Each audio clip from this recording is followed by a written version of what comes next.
Hello everybody and welcome to another tutorial. This one is gonna be on shader graph, and we are gonna create this shader and animate it to have this kind of explosion water ball thingy. So let's get into it. The first thing that we want to do is to jump into Blender, delete everything, create a cube, go to the modifiers and subdivide twice or 3 times and apply that and put a cast. The factor is 1, so this is gonna turn our cube shape to a sphere. Apply, and then let's get in one of these and let's go to edit mode and unwrap using sphere projection, and then you can catch this point, the one on the top, and enable this proportional editing, and then rotate along the z-axis and just twist it.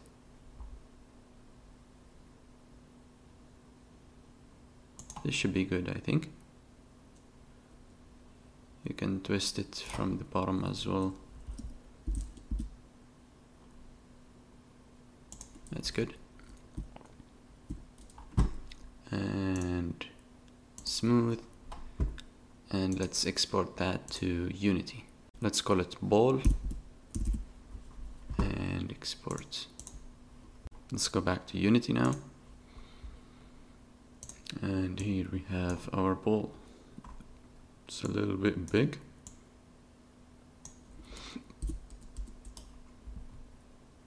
Okay, so now we can start working on the shader.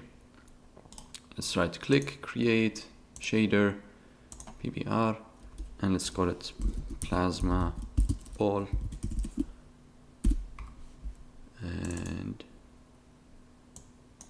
let's get inside. So the first thing that I want to do is the distortion. So let's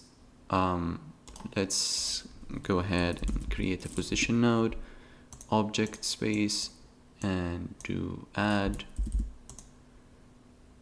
And so this will add to the position whatever we want as a vector. So what we want is a noise that is moving along the mesh and multiplied by the normal vector, so it is facing outwards of each face. To do this, we're gonna create a normal vector. It's gonna be object, and we're gonna need a noise, gradient noise, and we have to multiply the normal vector by the noise. So this means that the white places, which are the value of 1, are gonna take the full vector, normal vector, and then when it goes to 0, it will add nothing to this. So let's just try it like this, or you can see that it's gonna do something like this, which is kind of what we want. And let's multiply all of this by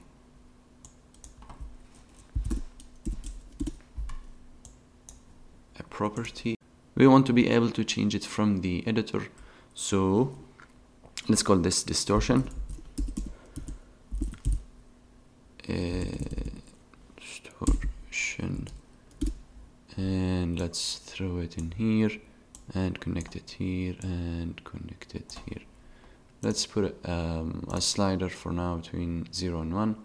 Let's save that and check it out in here. Let's create a new material and assign it to our object. And now, ooh, that's a lot of distortion. but it looks quite nice. So let's multiply this by something static like 0.1.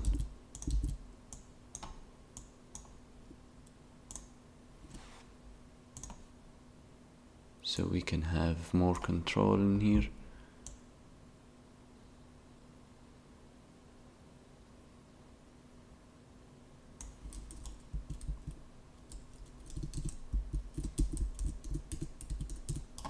I think that's still a little bit strong, so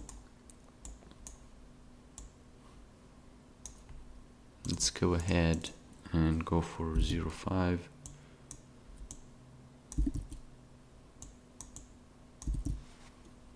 Let's save that.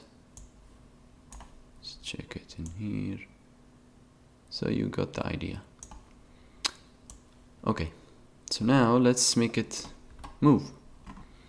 So we will do time, and we will connect this to a tiling and offset, but we want it to go, I think, along the x-axis only. So let's create a vector 2 and let's connect the time to the to the y-axis. Let's try that, and let's connect this to the noise.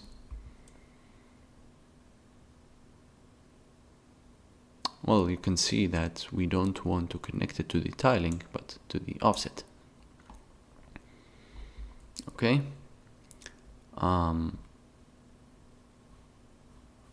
Let's save that. Cool. So now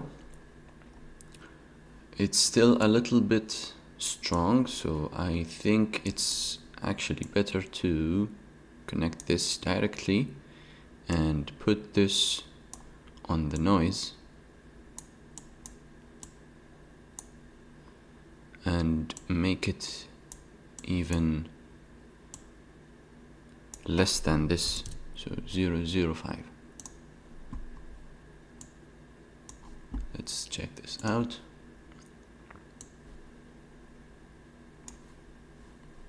And with the distortion 0, and yeah, that's exactly what we want. And to have these stretching marks to be wider, I found if you put 0.7 on the Y, this will get stretched a little bit, so it will look a little bit better. And so now we will connect this to invert colors and check the box to invert. It thinks that there is only the red color, but whatever, because it's only one value. And we will connect the output to the alpha clip threshold, and then we will add another variable. Let's call it alpha. It's a slider between 0 and 1, and connect it here. Let's default it to 0.5, and let's save that. Let's look at it.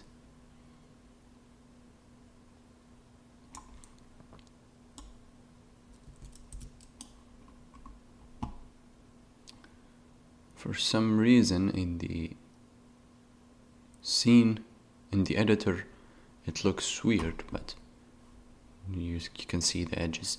But here it looks nice. So let's get the camera to the correct position, and let's watch it from here. And you can change the alpha. You can see that to alpha equals to 1, there is still some alpha. So to solve this, we're just gonna put the maximum alpha to be 1.1. Okay, so let's get the stuff related to position to be in here. So we can add more things in here. So what we want is color for the emission. Connect that directly to emission. And a texture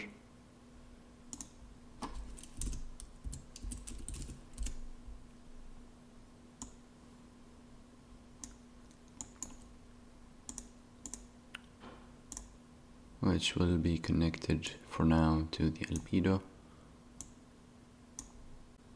And let's add to these a Fresnel.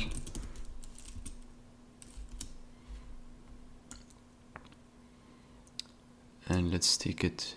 So for the power we need another variable. Let's call it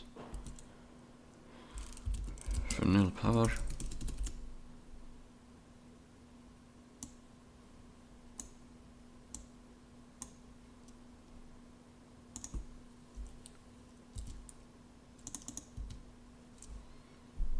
Default it to 2.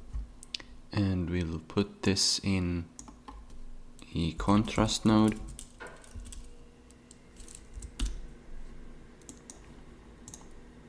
And add another variable, contrast.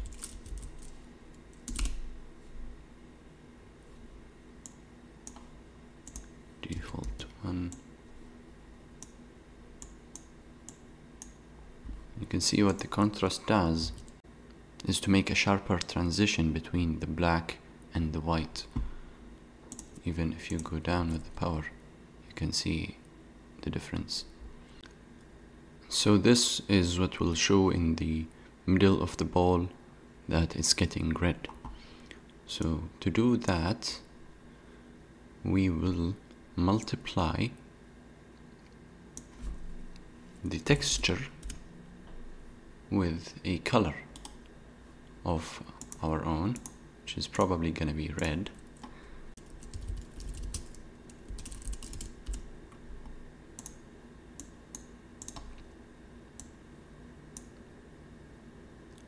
But this color is not for the whole texture, it's only for the inside. And so we will do lerp between,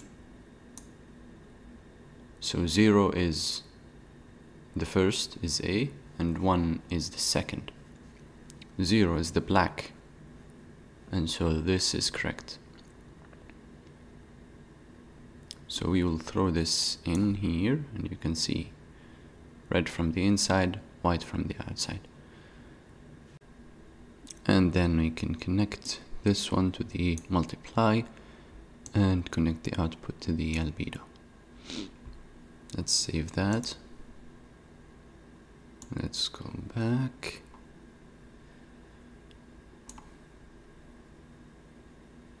You can see this is almost what we want. And let's apply this waves texture on it. And you can see that it is not moving because we didn't apply the tiling that is connected to the time.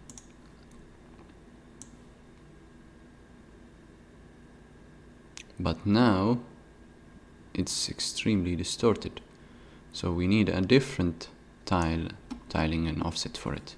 So let's duplicate that, connect the time, connect it to the texture, and we will have vector 2 tiling,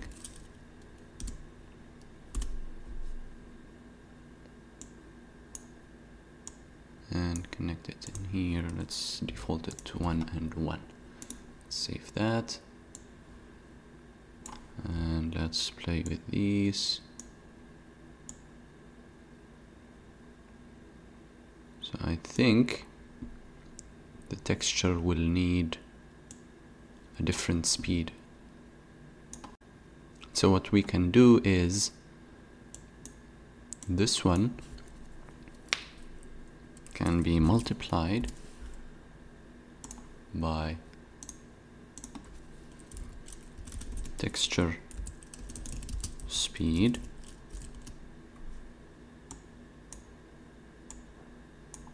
and we will use that for the offset.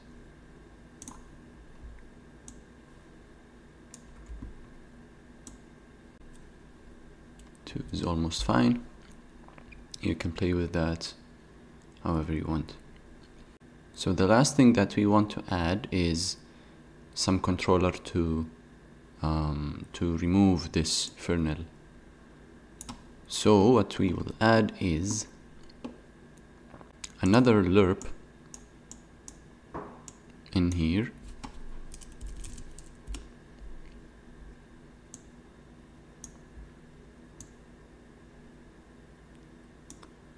which will go between white and the actual thing, and this is gonna be a variable. Let's call it inner color bar. Let's put it as a slider between 0 and 1 and connect it to the T and use that instead. Let's save that. Let's check that out. So we have this. Boom. Now the only thing that I want to do is to make the smoothness to be higher, 0.9, and a little bit of metallic, 0.2. Let's save. Looks much better. And now we can move to creating an animation. So to do that, click on Window, Animation, and Animation.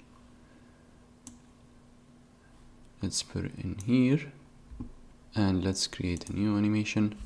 Throw it wherever you want, call it whatever you want, and let's start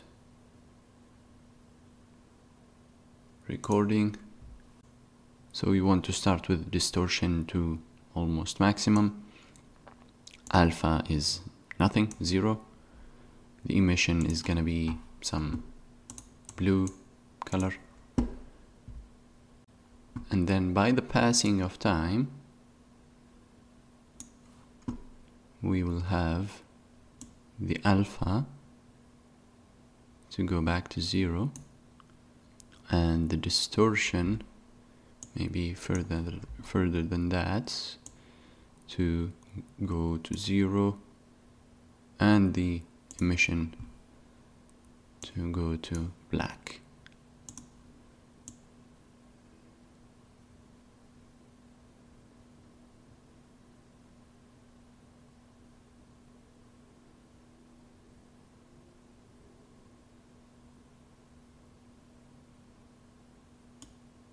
So I actually think that the alpha is what should happen later. Not that much.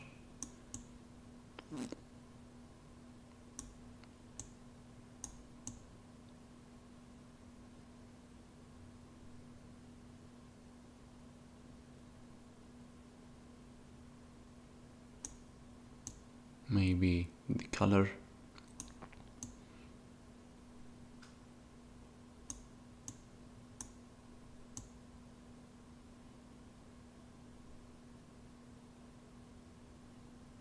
This looks fine.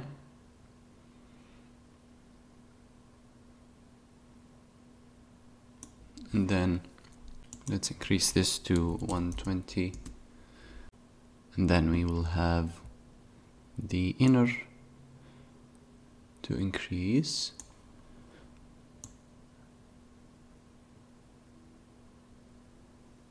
we want it to be 0 in here.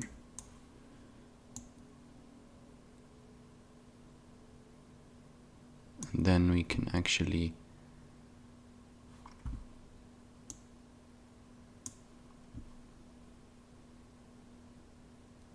set the distortion and alpha in here, and then in here we can set the emission to be red and the distortion to be the maximum and the alpha to be none. So what will happen is it will come like this and it will go like this.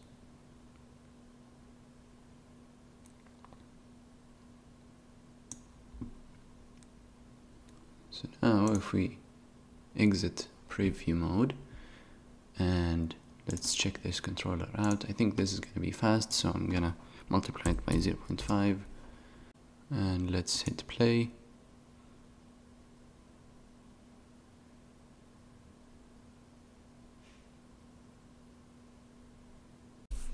You can obviously enhance your animation more. So thank you for watching, and you can check out my older videos about shader graph and other things, and consider the subscribe button, and if you want you can follow me on Twitter.